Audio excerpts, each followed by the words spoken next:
Before we start tonight's episode, we want to remind listeners that the conversations you hear on Data and Dissonance are meant to challenge ideas, explore perspectives, and encourage independent thinking. The opinions expressed by our panelists don't always align, and that's intentional. Real conversations involve disagreement, curiosity, and sometimes uncomfortable truths. Our goal isn't to tell you what to believe, it's to give you something to think about. So listen with an open mind, question everything you hear, including us, and remember that respectful dialogue is how better ideas are formed. Have you ever noticed that the internet seems to reward anger more than anything else? Scroll through social media for 10 minutes and you'll see it everywhere. Someone yelling into a camera, someone reacting angrily to something someone else said, news headlines designed to spark outrage, comment sections that turn into digital bar fights within minutes. It doesn't matter whether the topic is politics, culture, sports, or entertainment. The fastest way to go viral today is to make people mad. And the crazy part is this isn't accidental. The algorithms that power most social platforms are built to maximize engagement, and nothing keeps people engaged longer than emotion, especially anger. When people are outraged, they share posts, they argue in comments, they quote tweet, they make reaction videos. Outrage spreads faster than information, and platforms know it. But what happens to a society when anger becomes entertainment? When every issue becomes a fight, every disagreement becomes a spectacle, and every headline is crafted to trigger an emotional reaction. Are we actually discussing ideas anymore, or are we just feeding a machine that profits from keeping us constantly irritated? Tonight we're asking a simple but uncomfortable question. Has outrage become America's favorite form of entertainment? Let's bring in the panel. All right, joining us tonight, Brian is here bringing the MAGA fire energy, the guy who thinks media outrage cycles aren't accidents, they're a business model. Rachel joins us as always with the independent perspective, cutting through both sides of the noise to look at what's actually happening in the culture. Daniel is here with the conspiracy board warmed up because if there's a system behind the chaos, he's probably already drawn a diagram explaining it. And Skylar rounds out the panel tonight, bringing the progressive viewpoint, pushing back on the group and reminding us that outrage sometimes comes from real frustration people are feeling in everyday life. All right, let's get into it. If you think about the way media worked 20 or 30 years ago, outrage wasn't really the main product. Sure, there were political debates and heated moments, but most news organizations at least pretended their goal was informing the public. Today it feels different. Entire media ecosystems seem designed around keeping audiences constantly angry because angry viewers keep watching. Social media took that model and poured gasoline on it. Now every person with a smartphone can participate in the outrage cycle. One viral clip can trigger millions of reactions, arguments, and commentary within hours. Brian, let me start with you tonight. When you look at the way media and social platforms operate today, do you think outrage has basically become the product they're selling? Or is this just the natural result of people reacting to real problems in the world? Look, I'm going to say something that a lot of people probably already know deep down, but don't always say out loud. Outrage isn't just a side effect of modern media, it's the business model. Cable news figured this out years ago, and social media perfected it. If you want people glued to a screen, you don't give them calm information. You give them something that makes their blood pressure spike. Fear, anger, indignation, tribal conflict. Those things keep people watching, sharing, and arguing. And once media companies realize outrage equals engagement, and engagement equals a revenue, the entire ecosystem started tilting toward the most emotionally charged version of every story. You can see it in the way headlines are written now. Everything is framed like a crisis. Every story becomes proof that the other side is destroying the country. It doesn't matter whether it's politics, culture, or even something trivial. Everything gets amplified into a moral battle. And once that cycle starts, it feeds itself. The more outrageous the story sounds, the more people click. The more people click, the more the algorithm pushes it. Pretty soon, the calm, reasonable voices disappear because they don't generate enough engagement to survive in the system. What you're left with is a media environment where the loudest and angriest voices dominate the conversation, and everyone else gets pulled into the fight whether they want to or not. Brian's hitting on something there that's hard to ignore. If outrage is profitable, then the system has every incentive to produce more of it. And once people get used to consuming news through that emotional lens, it becomes harder to tell the difference between real problems and manufactured drama. Rachel, let me bring you in here. From your perspective as someone who tries to look at issues without the partisan blinders, do you think the outrage culture we see today is mostly driven by media companies pushing buttons? Or do you think people themselves have become more reactive and emotional in the way they engage with issues? I think it's a combination of both, and that's what makes the situation so complicated. Media companies absolutely understand that outrage drives engagement, and they design their content around that reality. But audiences also play a role because people are naturally drawn to emotionally charged information. Anger and fear trigger stronger reactions than calm analysis. And when people feel those emotions, they're more likely to share something without stopping to verify whether it's accurate or even representative of the bigger picture. At the same time, we're living in a moment where many people genuinely feel uncertain about the future. Economic pressure, political polarization, rapid technological change. Those things create anxiety. When people feel anxious, they become more sensitive to information that confirms their fears or frustrations. That's where outrage culture becomes self reinforcing.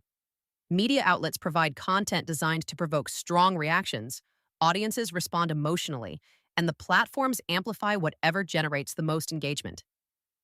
Over time, that cycle creates an environment where outrage becomes the dominant tone of public conversation, even when the underlying issues might actually be more nuanced than they appear in a viral clip or headline. That feedback loop Rachel just described is really important. Outrage spreads because the system rewards it, but the system also relies on people reacting emotionally to keep the machine running.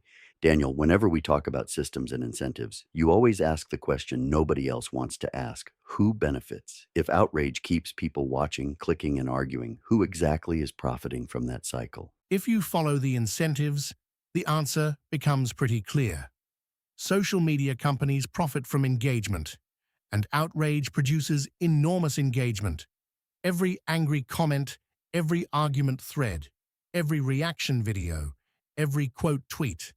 That's more time spent on the platform and more advertising revenue. The algorithms don't necessarily care whether content is informative or healthy for society. They care whether it keeps users interacting. And anger is one of the most reliable ways to make that happen. But it's not just tech platforms benefiting. Political organizations benefit too. Outrage is an incredibly effective mobilization tool. When people are angry, they donate, they vote, they volunteer, and they rally behind their side more aggressively. That's why political messaging often emphasizes the most extreme or alarming version of an issue. It's not always about persuading the other side. It's about energizing your own side. When you combine political incentives with social media algorithms and 24-hour news cycles, you get an ecosystem where outrage isn't just tolerated.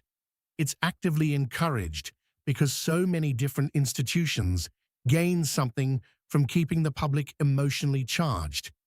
Daniel makes an uncomfortable point there. If outrage motivates voters, drives donations, and fuels engagement online, then there are a lot of powerful interests that benefit from keeping people constantly fired up. But Skylar, let me bring you in here because there's another side to this conversation.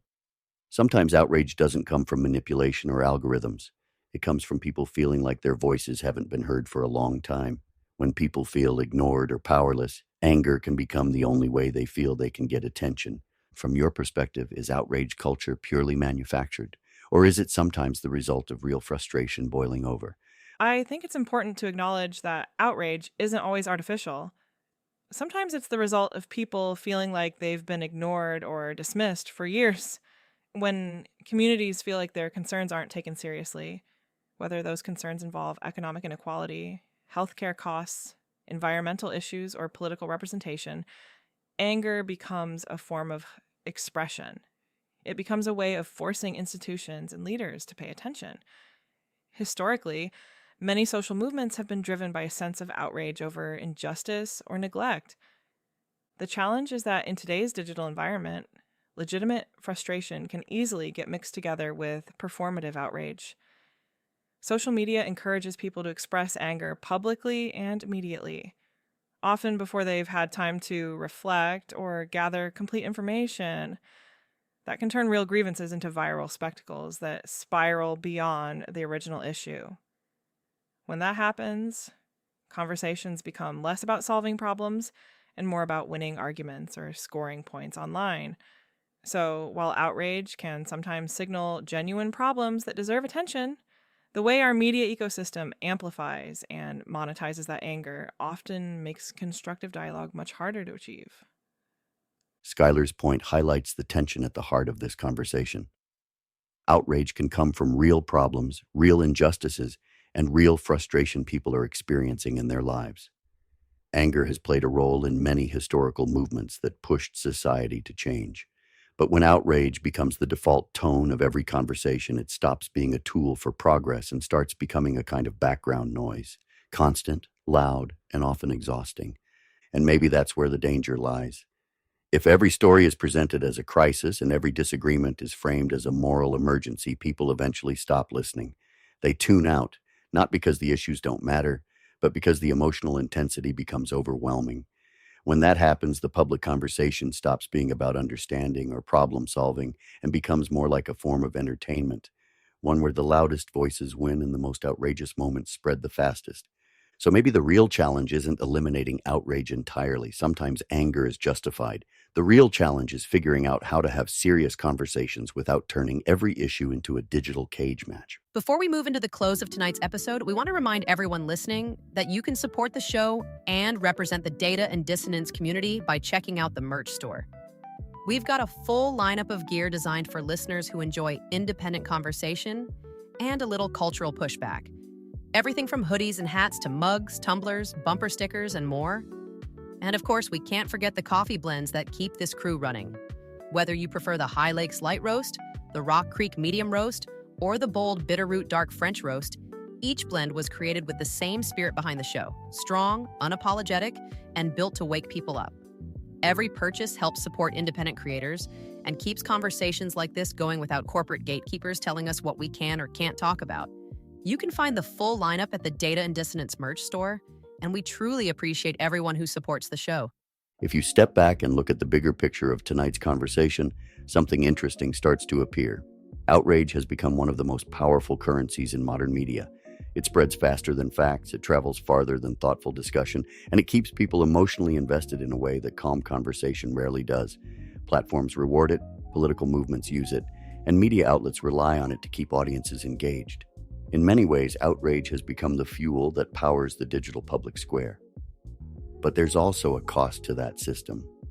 When every issue is presented as a crisis and every disagreement turns into a viral argument, people start losing the ability to listen. Instead of curiosity, we get tribalism. Instead of discussion, we get performance. And instead of trying to understand each other, people start treating every conversation like a battle that has to be won.